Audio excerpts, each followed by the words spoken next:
Welcome to the slop farm. Enjoy the video. You begin by powering up and making critical choices.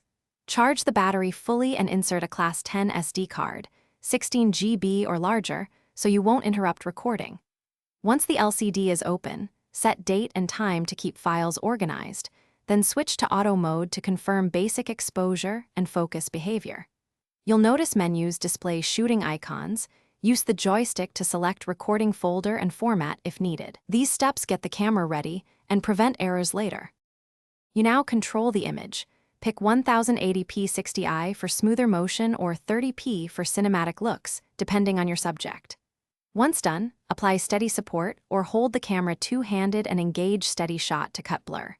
Make sure to use the manual focus and white balance when auto hunts in low light. This gives consistent results. Also, monitor audio levels, reduce gain if you see clipping. These choices balance quality and reliability, so your footage is usable straight away.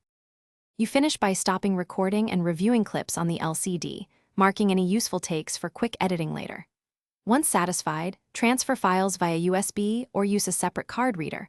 Always eject the card safely to avoid corruption. If problems arise, check 3 common culprits: low battery first, then card capacity and format, and finally lens or focus settings if images are soft. If the camera freezes, remove the battery for 30 seconds, reinsert it, and restart to clear temporary glitches. Thanks for watching. Consider subscribing if we helped you today.